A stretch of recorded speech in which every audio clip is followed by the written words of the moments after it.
Nehemiah chapter 12. If you've got a church Bible, a red Bible, it's page 497. Page 497. We're not going to read the list of names of priests and Levites. We're going to start at verse 27.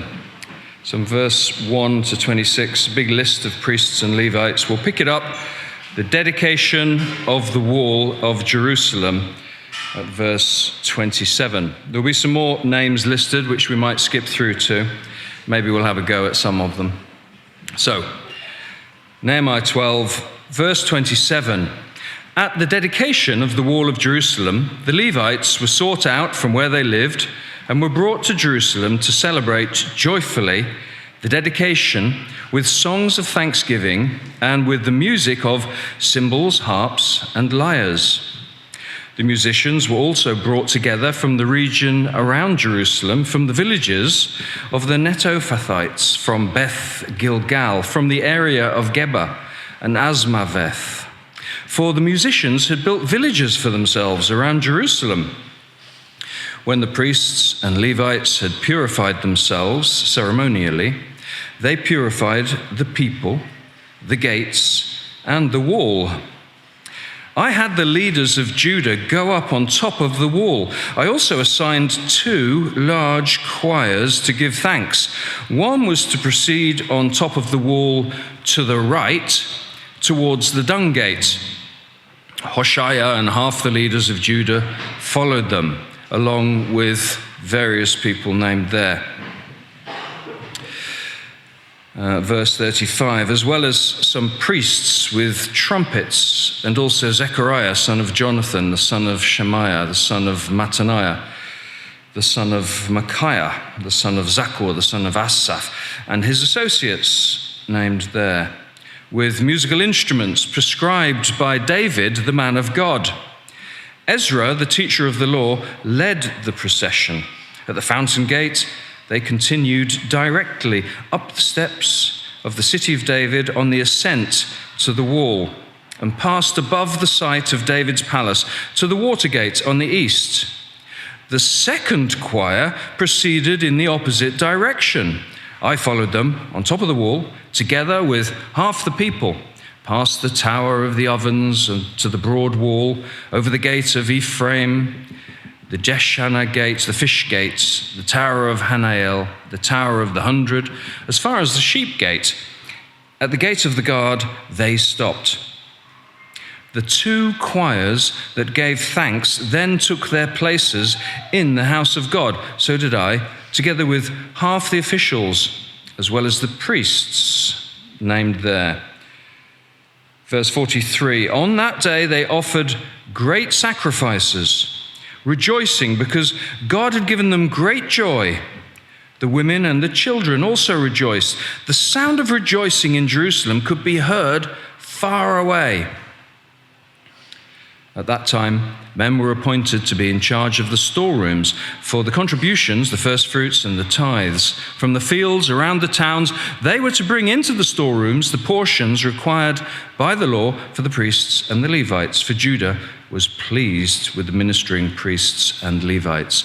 They performed the service of their God and the service of purification, as did also the musicians and the gatekeepers, according to the commands of David and his son Solomon. For long ago, in the days of David and Asaph, there had been directors for the musicians and for the songs of praise and thanksgiving to God. So in the days of Zerubbabel and of Nehemiah, all Israel contributed to the daily portions for the musicians and the gatekeepers. They also set aside the portion for the other Levites, and the Levites set aside the portion for the descendants of Aaron.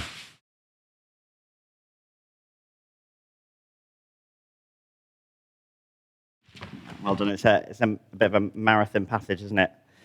It's good to be with you this morning, and I'm very impressed that so many of us managed to make it, as I'm sure many people were up late into the night last night. I forgot that England were playing football. I was doing my slides for this morning. I had my tunes on, And even though through my noise-cancelling earbuds, which I invested some substantial amount of money in, with my tunes on in a different house, I still could hear every time, both times England scored a goal, because the atmosphere is pretty electric. And I imagine that however intense it was in Woodview, Edgbaston, on a Saturday night, it would have been even more incredible if you were there, if you were in Miami. Was it Miami? Yeah. Look at me. I'm doing really well. If you're there in Miami, watching this spectacle take place. And I imagine that as well as just the shouts, there will have been the chants, there will have been the singing, there will have been rowdy, joyful noises being made all over that city, which is helpful for me because what we are looking at today is a passage that is all about singing. It's all about singing, in particular, singing together. And we should ask ourselves the question, what is actually all that special about singing? What's so special about singing? When I ask that question, I'm not asking what's so special about music or listening to music or listening to other people sing. I'm asking what's so special about singing, the verb, the doing word. Why is it important that people sing? Because it is. In fact, some people, some experts in ancient human societies, they've even suggested that before humanity was communicating through talking, they communicated through song, through singing. And that actually fits quite close to what we see in the opening chapters of the Bible as well, isn't it? Where the first recorded human communication is in the form of a song. And we sing at all kinds of kind of moments, in all different kinds of moods. We sing when we have something to celebrate, when we have something to grieve. I was reminded actually this week of the song "You'll Never Walk Alone," which when I went to check, there was a beautiful recording of the stadium in Liverpool Football Club singing it last year as they won the Premier League.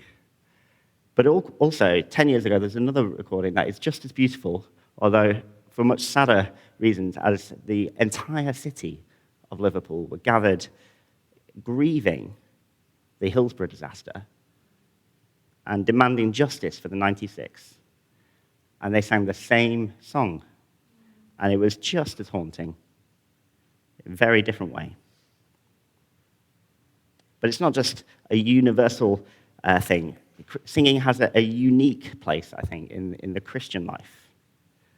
And I don't want you to mishear me when I say that. I'm not saying that no other religion has like a view on singing. In fact, there is about as many perspectives on singing and music as there are religions. Some will enjoy it and celebrate it, all the way to others and other religions outright forbidding singing, musical instruments. As I was researching it this week, I found a number of articles debating whether somebody could go out for dinner if there was going to be music played at the restaurant in certain global religions. But Christianity is unique in its approach to singing, because maybe surprisingly, as well as the huge number of examples of singing, there's over 400 examples of singing across the Bible. There's also a huge number of commands to sing. There's at least 50. But recently, something really strange has happened when it comes to the singing church. And I think this is true of the church across the world, but it's especially true, I think, in the UK, where the church has kind of split itself into these two sort of rival teams that distinguish themselves by their approach to music. We're going to call it the worship wars. And on one side of the worship wars, we've got Team Head. Okay? And this team, you might guess, they value truth with a capital T. That often looks like old hymns, as well as a heavily vetted and curated list of trusted newer musicians, as long as they meet the right criteria. And team head maybe tend to be a bit suspicious of the songs that some churches choose to sing, the ones that are kind of heavy on feelings and they're light on teaching, and they're worried that maybe the church is in increasing danger of becoming self-centered, the spotlight being taken off God and being placed on ourselves.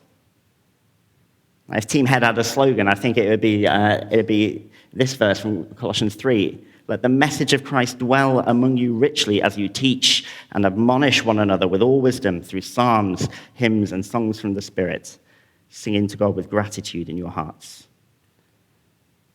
And then on the other side of the worship wars, we've got Team Heart. And these guys, this team, are worried maybe about the danger of our worship of God becoming kind of entirely theoretical. In fact, when they read the Bible, they see commands all over the scriptures that seem to directly address our feelings, like the one that tells us to love the Lord our God with all our hearts and with all our souls and with all our strength. Or maybe there's the over 100 examples of the command to rejoice. Here's a really clear one in Philippians 4. Rejoice in the Lord always. In case you missed it, I will say it again. Rejoice. Let your gentleness be evident to all. The Lord is near. Do not be anxious about anything, but in every situation, by prayer and petition, with thanksgiving, present your requests to God. So whereas maybe Team Head might have been at risk of looking down with pride at Team Heart for being a bit woolly, for being a bit focused on style and not focused enough on substance, actually, I think Team Heart is just as in danger of looking down on Team Head. This time, though, it's for what they feel is a bit of half-heartedness when it comes to worship. And I appreciate that these are quite crude examples, but I think it does likely ring true with each of us, doesn't it? We probably find ourselves instinctively drifting towards one side or the other. I hope, though, that you can see straight away that this is a trap, okay? It's a trap. You shouldn't need to pick a side, because you see, not only are these fundamentally a massive misunderstanding of both the head and the heart, not only is this an area that could be unnecessarily divisive within the church, when all of these examples that I've shared come from the very same Bible, but also, can I suggest that whichever side you take, the end result is that the church will end up singing less. Because you see, if you're Team Head, then you are going to be far less inclined towards songs that don't weigh up to the strict criteria that you might have. And you might also find yourself approaching certain songs or churches with an instinct of kind of judgment and criticism. You want to place them under scrutiny. And actually, it's an action that ironically places you center stage, even when your intention was to be more and more God-centered. But also, if you are Team Heart, you might also be at risk of allowing your very changeable feelings, my very changeable feelings, to dictate whether or not we feel like we can participate in the worship of God in church. You know, if my heart's just not in it, then maybe I just don't join in. Or if we're not careful, we'll find ourselves at best sort of living and dying by the roller coaster that is our inner emotional lives. Or at worst, we allow our feelings to become the defining factor in whether we think God is worth being worshipped. Do you see the trap? It doesn't really matter which side you choose in this fight. Whichever one we do, it risks placing us center stage instead of God, and it robs the church of its song. And the irony is, we were aiming to do the complete opposite thing when we set out. So I appreciate this is all a very long intro to this part of Nehemiah. We are almost at the very end of this book. On two separate occasions this week, Johnny Richards has told me that this is the high point of the whole of Nehemiah, so no pressure. Hopefully, though, by the end of this sermon, you'll begin to see that across the whole of his history with us, God has made his people a singing people. God has made his people a singing people. I'm going to attempt to put it as bluntly as possible, so there's no avoiding it. If you are here today and you are a follower of Jesus, if you are a Christian, then you are a singer. You are part of the worship team, and your voice matters. So no audition is necessary. It doesn't matter how tone deaf I might be. It doesn't matter how bad my morning or my week has been. I am on the team, and my voice matters. Before we get there, though, there is a real danger that a sermon like this one can turn the act of singing into basically just another duty that we have to perform, just a job we have to kind of get through in the Christian life. And if we do leave feeling like that, then I think I will have really let you down. Because before it's a duty or it's a task on the to-do list, it is a gift from God to his church, from God to us, that if we can borrow the lines from an old hymn, it helps us to tune our hearts to bring praise to God. And within that big gift, I think in Nehemiah 12, I want us to see 3 gifts that God has given us to help us to be who we are, to help us to be a singing people. I'll tell you what they are up front so you know where we're going, and then we'll kind of explore it in a bit more detail. So God has given us a reason to sing. God has given us songs to sing, and he's given us people to sing with. A reason to sing, songs to sing, and people to sing with. So the first one, a reason to sing. I want us to look just quickly at verse 27, the first verse we read. It reads like this: At the dedication of the wall of Jerusalem, the Levites were sought out from where they lived and were brought to Jerusalem to celebrate joyfully the dedication with songs of thanksgiving and with the music of cymbals, harps, and lyres. So the occasion is really clear here, isn't it? It is the dedication of the wall of Jerusalem. This has been kind of what the book of Nehemiah has been about this whole time. It is about the rebuilding of Jerusalem's wall. And this wall is in itself, it's a picture of the rebuilding of God's people. And there have been countless examples of obstacles and barriers to success and completion, but the work has been finished. It has been completed. And so naturally, the people get together and they celebrate. They look at the work that has been done and they rejoice. I don't know if you noticed it towards the end of that verse. To celebrate joyfully the dedication with songs of thanksgiving and with the music of cymbals, harps, and lyres. I think Nehemiah is really clear. The Bible is really clear, isn't it? That there is no escaping this kind of full to overflowing joy that marks out the people of God. You can see it again in verse 43. On that day, they offered great sacrifices, rejoicing because God had given them great joy. The women and children also rejoiced. The sound of rejoicing in Jerusalem could be heard far away. You know, throughout Nehemiah, we've tried to emphasize, haven't we, the fact that rebuilding the people of God, the rebuilding project that Nehemiah has undertaken, it's not just Nehemiah's project. It is a team effort. This isn't the story of like one entrepreneurial leader with a big vision. It is the work of the whole people of God. That's why there are just so many names throughout this book. It's not just to give Dave a really hard time. Sorry about that, Dave. It's because this story that we've been reading, it is their story.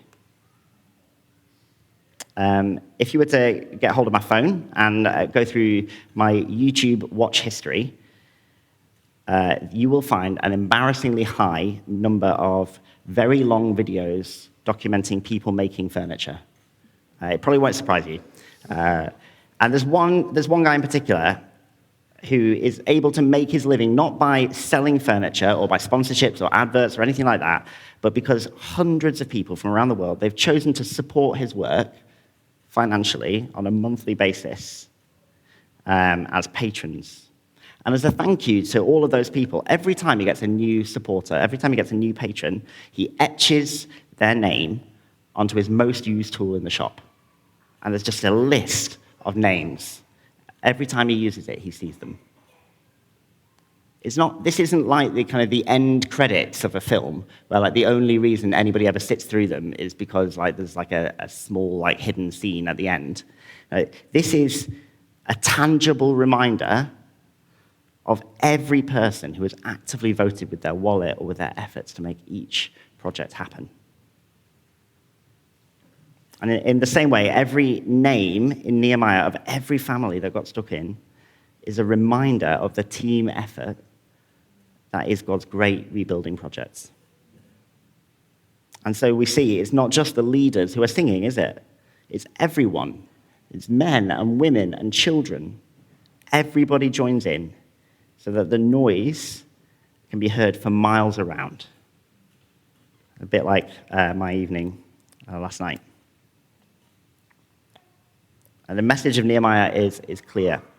Every member of God's people has a stake in his work. Every member of God's people has a reason to celebrate.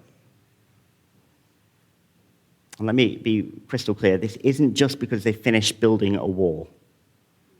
Any more than like the newly married couple who can't stop looking at the new ring that they both have on their finger are just a bit too bothered about jewelry. In the same way that quite plain and simple wedding band, it stands in, doesn't it, for a mountain of other promises and commitments and joys.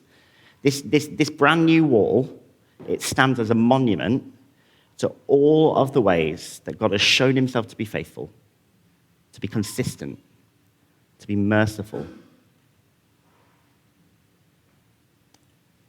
A little while ago, we looked together as a church at the book of Daniel. And as we began the series, Johnny Richards reminded us of this verse from Psalm 137 that helped us to see something of the pain of being separated from the land that they've been given. How can we sing the songs of the Lord while in a foreign land? Or to borrow again from Johnny Ivy from a couple of weeks ago, this is God's people ejected from God's place under a tyrant's rule. And now we're talking about a city where just 2 months previous to this, if you'd looked at this people, all you would see would be their disgrace. And just 2 months ago, there was just rubble and ashes. Where just 2 months ago, God's rule was sidelined and ignored in the interests of easy profit or political advantage. But now there's a very different story, isn't there? Now we get to hear the story of a God who has yet again shown himself to be beyond faithful to his promises, in spite of his people and in spite of their sin. Mm-hmm. So how can we sing the songs of the Lord while in a foreign land? Well, when God has moved so powerfully to restore his people to their home, in his presence, under his protection, how could they not sing? How could they not sing his songs again? Let me just read from 12, verse 31 to verses 37. I had the leaders of Judah go up on top of the wall. I also assigned 2 large choirs to give thanks. One was to proceed on top of the wall to the right, towards the dung gate, which is that's the rough one. Hoshea and half of the leaders of Judah followed them. They'd obviously offended Nehemiah, I think, along with Azariah, Ezra, Meshullam, Judah, Benjamin, Shemaiah, Jeremiah, as well as some of the priests with trumpets, and also Zechariah, son of Jonathan, the son of Shemaiah, the son of Mattaniah, the son of Micaiah, the son of Zaccur, the son of Asaph, and his associates Shemaiah, Azarel, Milalai, Gilalai, Maai, Nethanel, Judah, and Hanani, with musical instruments prescribed by David, the man of God. Ezra, the teacher of the law, led the procession.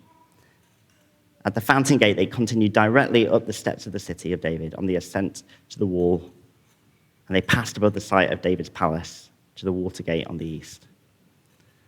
I think probably like most of us, when we come at a passage like that, we do wonder why it's there. Right? And I know that when you arrive at the Bible quite cold, it is really easy to just see a sea of names and instantly like glaze over, especially when they are quite hard to read. But I just want to point out something that's a bit, while it's easy to get lost in everything else that's going on, there's some stuff in here that is telling us really important. So let's zoom in a second at verses 35 to 37. I just want to point out some key details. So firstly, in verse 35, where it says, and also Zechariah, son of Jonathan, the son of Shemaiah, the son of Mattaniah, the son of Micaiah, the son of Zachar, the son of Asaph. So there's a lot of names, and there is one person. Okay, we're talking about Zechariah. So why is it mentioned all of these names? Well, it's because it's tracing his lineage all the way back to this man, Asaph. Now, you might recognize the name Asaph. You might not have heard of him before. In fact, actually, there's a clue later on in verse 46. For long ago, in the days of David and Asaph, there have been directors for the musicians and for the songs of praise and thanksgiving to God. But this is actually the same Asaph, probably, who wrote 12 of the Psalms. Or we can move to verse 36, where it says, with musical instruments prescribed by David, the man of God. So even here, the musical instruments are coming from the direct instructions of King David. And they're probably referring to the instructions that if you read the Psalms, there's some indecipherable words that nobody's really sure what they mean at the top. And people are probably like, these are probably musical instruments or something like that we don't really understand how they worked. So these are instructions given in the Psalms that are being followed. And then we get to verse 37, where we meet Ezra, the teacher of the law, who led the procession. So he is responsible in Scripture for the restoration of the temple. He actually has his own book. It's the one before this one. But he's kind of like Nehemiah's partner in this renewal ministry. And if you look at his book, especially in chapter 3, you can see he's got history at this kind of celebration. It actually even quotes Ezra 3, what they sang. He is good. His love towards Israel endures forever. It's a chorus that comes, can you guess where from? From the Psalms. It's actually from 4 different Psalms it's featured. I mentioned at the beginning of this sermon that there are as many views on the place of singing and worship as there are religions. But only the people of this God, of the God of the Bible, only this people are given songs to sing by their God. And not just like 1 or 2. The largest book in the Bible is a book of Psalms. The most quoted Old Testament verse in the New Testament comes from the Psalms. 10 points if you can tell me what it is later. And then, as if that weren't enough, even outside of this book of Psalms, there is just singing that just keeps bursting through the Scriptures. When God delivers his people from Egypt, when he frees them from tyranny, from slavery, when he brings down judgment on the heads of their enemies, the response of the people is to sing. The last thing Jesus does with his disciples before heading to the place where he'll be arrested is to sing a hymn with them. When he enters Jerusalem and he's told to kind of keep quiet by the Pharisees, he tells them that if the people stop singing, even the rocks themselves would cry out in praise. The Bible is bursting with songs. It's bursting with singing. And this is really good news for us. It is good news that the Bible is such a rich resource of singing. Because these songs cover all of the experiences and all of the complexities that make up the Christian life. Because just because the people of God are a singing people doesn't mean that it's all like fixed grins and pretending that everything is fine all the time. Now, the songs of the Bible are so valuable, not just because they speak into our situation with such depth, that they really do that, but also because of their ability to speak into our lives with such breadth. The songs of the Bible are deep, but they are also wide. They are filled with praise and with pain. There are love songs and laments, and songs that are fiery with their fury. The songs of the Bible are able to illustrate our world as it really is. and as it really ought to be. The highs and the lows of the Christian experience can be found in the pages of the book that sits in your lap this morning. And it's because the songs of the Bible are tools of truth-telling that they can actually change us as well.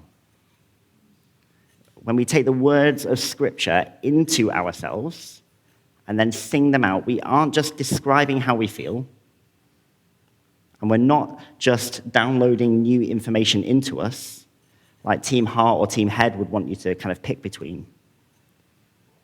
No, when we sing together as a church, we are being formed. We are being shaped as we sing. Remember those words I shared from Colossians 3 earlier? I'm just going to read them again. Let the message of Christ dwell among you richly as you teach and admonish one another with all wisdom through psalms, hymns, and songs from the Spirit, singing to God with gratitude in your hearts. Actually, as we read this, it's really clear that this is nothing to do with Team Head versus Team Heart, is it? To be honest, if you'd allow me to stretch the metaphor to within an inch of its life, this is Team Body. It's the body of Christ. This is what it's for. Heads, hearts, hands. We are taught and we are challenged. We are stirred up to love and to gratitude. And we are filled with wisdom by God's word. And notice as well in that verse that it's not a solo performance, is it? We're singing to one another as the message of Christ dwells among us. And that's just what we're seeing, isn't it, throughout Nehemiah? Not only are these performers organized into not just one, but like two choirs that surround the city, but this rejoicing is taken up by everyone in the city, from leaders to children, men to women. Everyone in their city takes on their identity as the singing people of God. If you've been with us for the series of Nehemiah, you might remember the opponents from earlier in the book. They're called Sanballat, Tobiah, and Geshem. I've been calling them Sam, Toby, and Jerry for short. Just imagine them as they look at the walls of this city from outside. The same walls that 2 months earlier were just an embarrassing joke. And now they're looking from the outside at a fortress that has appeared in 52 days. And just for clarity, that's like if we today were looking from the outside in at a ruined city and we had it restored by my birthday on the 2nd of September. And for context, I just want to share this. In January 2009, the government started a company called HS2 Limited. I checked yesterday, and I'm not lying to you. Its current estimate for completion is somewhere between May 2040 and December 2043. So Sam, Toby, and Jerry are outside of the city in their own little parcel of land, and they are looking at the work that they have tried and failed to stop. But instead of the sound of tools, from miles away they can hear singing. They can hear the songs of triumph and of praise to God for his provision. And maybe, just maybe, they can start to catch a glimpse of the unstoppable power and love that is the God of the Bible. But if they caught a glimpse of that from miles away, from outside of the walls, imagine for a moment that you were there, within those newly built walls. You are stood, maybe with your family, by the part that you helped with. And you can see maybe at the bottom of the wall where the stones were a bit more wonky because you had no idea what you were doing when you started. But by the top, they're square in their uniform and they're neat and tidy. But to be honest, whether they are neat and tidy or whether they look a bit more like a 6-year-old did them, you're proud of them, aren't you? And you know that they'll withstand the threats from outside because your part of the wall is only a fraction of the wall. Every stone matters only because it is part of something that is so much bigger than itself.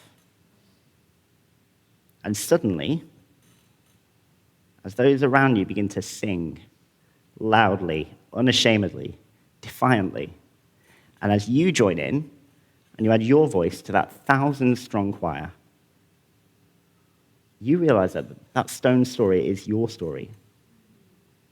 As you sing, "Give thanks to the Lord, for he is good. His love endures forever," with every other part of that crowd of people, you realize, to be honest, on your own, you're a bit tone deaf, aren't you? On your own, you're frail and you're fragile. On your own, your voice is tiny. But together, your voice is deafening. And so we can zoom out, can't we, from 5th century BC Israel and back into 21st century AD Birmingham and into a warm and sleepy and slightly uninspiring youth centre. And where does that leave us? As we look around, and as we see not the thousands upon thousands of co-workers that Nehemiah had, but however many of us there are today, plus, for added strength of numbers, that will include the kiddos upstairs, do we feel like the unstoppable force that Sam and Toby and Jerry would have heard on that day? Of course not. Of course we don't. As good as our gathered worship team are, and I'm very grateful for them, we do feel feeble, don't we? And as we look around us, as we say goodbyes to the Richardses, as we're looking at a season of change and rebuilding that isn't at an end, but in some ways feels like it's just beginning, as the Richardses look ahead to a big move in the next few weeks, it's just more work that is just starting, isn't it? As the Ivies prep for their new season of life, as Emmy's arrived, and Lord willing, a new season in ministry, there's more change on the horizon. And let's be honest, does anyone here actually feel settled? Does anyone here feel like the work that God has called them to pour themselves into is strong and stable and resilient? If you don't, if you're like me, then I've got good news for us. I've got good news for you today. Because we're not alone today. There's another voice singing with you today. And even on its own, it can carry the song just by itself. And as you listen to that singer, to that voice, you realize that no one has sung so perfectly or with such strength than that voice. And even though it could have been a solo performance, it isn't. He invites you to sing with him. And his voice is strong enough to cover up for your weaknesses, for my weakness, for our collective weakness. And what's more, his voice is clear enough that singing alongside him, we start to sing a bit more clearly, a bit more tunefully ourselves. And as we hear his song, as we sing it back to him, we hear the words again with new clarity. And we know it was about him all along. The one who in Psalm 22 cried out to God, "Why have you forsaken me?" Or in the next chapter, who humbly sang the words, "You prepare a table for me in the presence of my enemies." Or in the next chapter, the King of glory who alone can ascend the hill of God with a clean hands and a pure heart. They were all, always about him. And he is inviting you to hear his song and to sing it with him. And let me ask you, if that's true, if he's here today, if he's singing with us today, is there anywhere else you would want to be than here with him? Is there anything else you would want to do than join in with him in that song? As I close, I want to remind us how I started, which is this: if you are here and you're a Christian, if you're a follower of Jesus, then you are a singer. You are part of the worship team, and your voice matters. No audition is necessary, no matter how tone deaf we might be, no matter how bad our mornings have been or our weeks have been. We are on the team, and our voice matters. And so how else can we respond to that? But by singing. By belting out songs of praise to God. Whether it's just us and our AirPods, or whether it's singing awkwardly in our homes with our families as we try and remind one another of how God has been to us. Or, as we've been brought to see this morning, singing together as the triumphant people of God. Those who have been rescued, bought at a great price, and loved beyond measure. And those who, when we sing, we never sing alone. Why don't I pray for us, and then we'll sing together in response.